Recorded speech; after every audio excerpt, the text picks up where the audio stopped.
मुंबई बैठक से पहले मजबूत विकल्प देने का ऐलान। विपक्षी दलों के इंडिया गठबंधन की 31 और 1 सितंबर को बैठक हो रही है। इस बैठक को लेकर मुंबई के ग्रैंड हयात होटल में बुधवार को एक प्रेस कॉन्फ्रेंस की गई है, जिसमें इंडिया गठबंधन के द्वारा क्या कहा गया है और देश की जनता को इंडिया गठबंधन क्या संदेश देना चाहेगी, आज इसी को लेकर हम चर्चा करेंगे। उससे पहले नमस्कार, मैं हूं चंदेश्वर शर्मा और आप देख रहे हैं भारत चक्र न्यूज। राष्ट्रवादी कांग्रेस पार्टी के अध्यक्ष शरद पवार ने प्रेस कॉन्फ्रेंस में बताया कि विपक्षी दलों के इंडिया गठबंधन की मुंबई में हो रही मीटिंग में 28 राजनीतिक दलों के 63 प्रतिनिधि हिस्सा लेंगे। शरद पवार ने इस बात पर भरोसा जताया कि विपक्षी गठबंधन राजनीतिक बदलाव के लिए ऐसा विकल्प पेश किया जाए जिसे एनडीए को हराना संभव हो।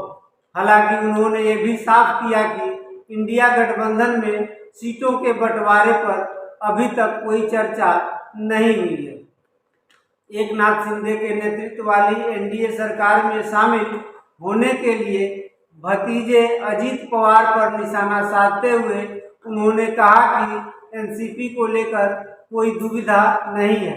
शरद पवार ने कहा कि जनता सबक सिखा देगी। प्रेस कॉन्फ्रेंस में शरद पवार से बहुजन समाज पार्टी की नेता मायावती के बारे में सवाल पूछा गया तो एनसीपी चीफ ने इस पर जवाब दिया, ये साफ नहीं है कि वो किस तरफ हैं। इससे पहले बीजेपी से उनकी बात होती रही है। शिवसेना के अध्यक्ष उद्धव ठाकरे ने कहा कि हमारी विचारधाराएं अलग है, लेकिन हमारा उद्देश्य एक है। अंग्रेज विकास कर रहे थे, लेकिन उससे भी ज्यादा हम आज़ादी चाहते थे। हम लोकतंत्र को बचाने के लिए एक साथ आए हैं। इंडिया गठबंधन की ओर से प्रधानमंत्री पद का चेहरा कौन होगा, इस सवाल पर ठाकरे ने जवाब दिया, हमारे पास प्रधानमंत्री पद के उम्मीदवार के लिए कई विकल्प हैं, लेकिन भारतीय जनता पार्टी के पास सिर्फ एक। इंडिया गठबंधन का संयोजक कौन होगा, इस सवाल का जवाब ठाकरे ने एक दूसरे सवाल से दिया कि एनडीए का संयोजक कौन है। उद्धव ठाकरे ने कहा कि उनका गठबंधन देश की रक्षा के लिए बना है। ये गठजोड़ तानाशाही और जुमलेबाजी के खिलाफ काम करेगा। बुधवार को हुई कॉन्फ्रेंस में उद्धव ठाकरे ने कहा, हम देश की रक्षा करने के लिए इकट्ठे हुए हैं। हम तानाशाही और जुमलेबाजी के खिलाफ हैं। उद्धव ठाकरे ने दावा किया कि विपक्षी गठबंधन का असर नजर आने लगा है। उद्धव ठाकरे ने कहा, इंडिया गठबंधन की तीसरी मीटिंग होने वाली है और गैस सिलेंडर के 200 रुपये कम हो गया है। इंडिया जैसे आगे बढ़ेगा तो लगता है कि एनडीए की सरकार गैस सिलेंडर सबको फ्री में देने पर मजबूर हो जाएगी। सिलेंडर की कीमतों में कटौती को लेकर केंद्र सरकार पर सवाल उठाते हुए उन्होंने कहा, 9 साल में बहनों की याद कभी नहीं आई। 9 साल रक्षाबंधन नहीं हुआ था क्या? ये पब्लिक है, सब जानती है। वो कुछ भी करें, उन्हें बचाने वाला कोई नहीं है।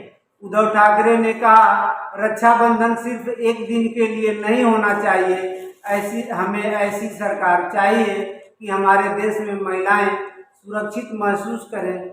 दुर्भाग्य से ऐसी सरकार अब हमारे राज्य में देखने को नहीं मिलती। बीजेपी कार्यकर्ताओं को मुस्लिम महिलाओं से राखी बनवाने को कहा गया है।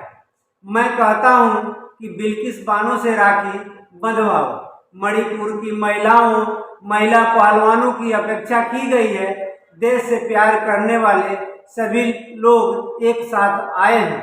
हम तानाशाही के खिलाफ हैं। महाराष्ट्र में सूखे की स्थिति है। राज्य सरकार क्या कर रही है, प्रधानमंत्री क्या कर रहे हैं। इस प्रेस कॉन्फ्रेंस में एनसीपी अध्यक्ष शरद पवार, सांसद सुप्रिया सुले, शिवसेना के नेता उद्धव ठाकरे और आदित्य ठाकरे, संजय राउत भी मौजूद थे। कांग्रेस नेता अशोक चव्हाण, नाना पटोले, बाला साहब थोराट भी मौजूद थे। नाना पटोले ने कहा कि उन्हें खुशी है कि यह बैठक महाराष्ट्र में हो रही है। इंडिया गठबंधन के नेताओं का आना जारी है। उन्होंने कहा कि अब 28 सहयोगी दल आ गए हैं। पूर्व मुख्यमंत्री अशोक चौहान ने बयान दिया कि जिस तरह रक्षाबंधन पर अपनी बहन की रक्षा करना भाई की जिम्मेदारी है, उसी तरह भारत की रक्षा करना हमारी जिम्मेदारी है। उन्होंने कहा, हम साहू फूले अंबेडकर की विचारधारा को आगे बढ़ाने और इंडिया गठबंधन को आगे बढ़ाने के बारे में सोच रहे हैं। हम महंगाई और बेरोजगारी के मुद्दे पर आवाज उठाते रहे हैं। इतिहास पर नजर डालें तो 2019 के चुनाव में इस गठबंधन में शामिल पार्टियों को 23 करोड़ 40 लाख वोट मिले थे। वहीं चुनाव में बीजेपी को 22 करोड़ 90 लाख वोट मिले थे। अगर हम मिलकर चुनाव लड़े तो हम जीत सकते हैं। हमारा एजेंडा सिर्फ किसी का विरोध करना नहीं है, विकास भी हमारा एजेंडा है। हमारा उद्देश्य फांसीवादी ताकतों को रोकना भी है। इंडिया गठबंधन की बैठक 31 अगस्त और 1 सितंबर को मुंबई में हो रही है। इस गठबंधन की मेजबानी शिवसेना पार्टी कर रही है। एनसीपी और प्रदेश कांग्रेस की भी अहम जिम्मेदारी दी गई है। पटना और बेंगलुरु के बाद मुंबई में इंडिया अलायंस की यह तीसरी बैठक है। आगामी लोकसभा चुनाव के मद्देनजर महाविकास अघाड़ी के लिए यह बैठक काफी अहम है। इस बैठक का स्वरूप क्या है, कितनी पार्टियां हैं और कितने नेता मुंबई में प्रवेश कर रहे हैं, आज हम इसी को बता रहे हैं। बुधवार 30 अगस्त से कुछ नेताओं का मुंबई पहुंचना शुरू हो गया है। 31 अगस्त को विपक्षी दलों के अन्य नेता मुंबई पहुंचेंगे। शाम 6:30 बजे के बाद इंडिया गठबंधन के लोगों का स्वागत किया जाएगा। रात 8 बजे उद्धव ठाकरे के लंच कार्यक्रम होगा। इंडिया गठबंधन की औपचारिक बैठक 1 सितंबर को होगी। पूर्वाह्न 11 बजे एक ग्रुप फोटोग्राफ की योजना बनाई गई है। इसके बाद दोपहर 2 बजे तक इंडिया गठबंधन का मुख्य सम्मेलन होगा। दोपहर 2 बजे के बाद लंच, उसके बाद 3:30 बजे से प्रेस कॉन्फ्रेंस करेंगे। इस बैठक की मेजबानी उद्धव ठाकरे गुट कर रहा है। सभी नेताओं के स्वागत और यात्रा की जिम्मेदारी एनसीपी की है। 1 तारीख के लंच की जिम्मेदारी महाराष्ट्र कांग्रेस की है। 1 तारीख को बैठक और प्रेस कॉन्फ्रेंस के बाद महाराष्ट्र कांग्रेस के प्रदेश कार्यालय तिलक भवन में कांग्रेस नेता राहुल गांधी का अभिनंदन स्वागत किया जाएगा। देश के 26 राजनीतिक दलों के प्रमुख और मुख्यमंत्री, उप मुख्यमंत्री जैसे कई नेता 31 अगस्त को मुंबई पहुंचेंगे। इस पृष्ठभूमि में मुंबई हवाई अड्डे और मुंबई के ग्रैंड हयात होटल क्षेत्र में पुलिस सुरक्षा बढ़ा दी गई है। कुछ दिन पहले विपक्षी नेताओं ने पुलिस सुरक्षा के मद्देनजर मुंबई पुलिस कमिश्नर विवेक फणसलकर से मुलाकात की थी। 31 तारीख को 150 से ज्यादा नेता मुंबई पहुंच रहे हैं। कांग्रेस अध्यक्ष मल्लिकार्जुन खड़गे, बिहार के मुख्यमंत्री और जनता दल यूनाइटेड के अध्यक्ष नीतीश कुमार, बिहार के उप मुख्यमंत्री तेजस्वी यादव, राष्ट्रीय जनता दल के अध्यक्ष लालू प्रसाद यादव, पश्चिमी बंगाल की मुख्यमंत्री और तृणमूल कांग्रेस की अध्यक्ष ममता बनर्जी, दिल्ली के मुख्यमंत्री अरविंद केजरीवाल, पंजाब के मुख्यमंत्री भगवंत मान, तमिलनाडु के मुख्यमंत्री स्टालिन, झारखंड के मुख्यमंत्री हेमंत सोरेन, कांग्रेस नेता राहुल गांधी, सीपीआईएम के नेता सीताराम येचुरी, नेशनल कॉन्फ्रेंस के फारूक अब्दुल्ला, पीडीपी की महबूबा मुफ्ती, एनसीपी अध्यक्ष शरद पवार इस बैठक में शामिल हो रहे हैं। इंडिया गठबंधन का गठन विपक्षी दलों के लिए कुल 26 राजनीतिक दलों द्वारा किया गया था। इसमें 2 राष्ट्रीय पार्टियां और 24 क्षेत्रीय पार्टियां हैं। इसमें 7 राज्यों के मुख्यमंत्री और 142 सांसद भी शामिल हैं।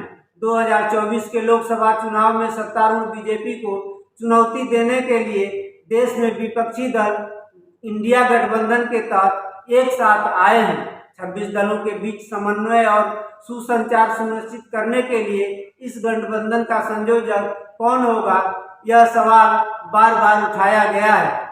इसके मुताबिक संभावना है कि मुंबई में होने वाली बैठक में प्रमुख दल चर्चा करेंगे। साथ ही संयोजक पद किस पार्टी के खाते में जाएगा, इस पर भी फिलहाल चर्चा चल रही है। साथ ही मुंबई की बैठक में 11 सदस्यों की एक कमेटी भी तय की जाएगी। महाराष्ट्र में कांग्रेस, एनसीपी, शिवसेना, उद्धव ठाकरे, महाविकास आघाड़ी नाम की 3 पार्टियां मिलकर लोकसभा चुनाव लड़ेंगी। इस बीच बैठक में चुनाव की घोषणा पत्र पर भी चर्चा होने की उम्मीद है। कांग्रेस के वरिष्ठ नेता और पूर्व मुख्यमंत्री अशोक चौहान ने इस संबंध में जानकारी देते हुए कहा कि 31 तारीख को हमारी अनौपचारिक बैठक होगी, 1 सितंबर को औपचारिक बैठक होगी, उसके बाद प्रेस कॉन्फ्रेंस होगी। अब तक 2 बैठकें हो चुकी हैं। अब मुंबई में होने वाली तीसरी बैठक में आक्रामक रणनीति पर चर्चा होगी। भारत आघाड़ी का एक लोगो तैयार किया गया है। देश भर से आने वाले नेताओं के स्वागत के लिए महाविकास आघाड़ी की ओर से विशेष तैयारियां की गई हैं। आज की इस खबर में आपको क्या कहना है, हमें मैसेज कर बताएं। साथ ही मेरे चैनल को सब्सक्राइब करें और बेल आइकन को दबाना न भूलें और देखते रहें भारत चक्र न्यूज। नमस्कार।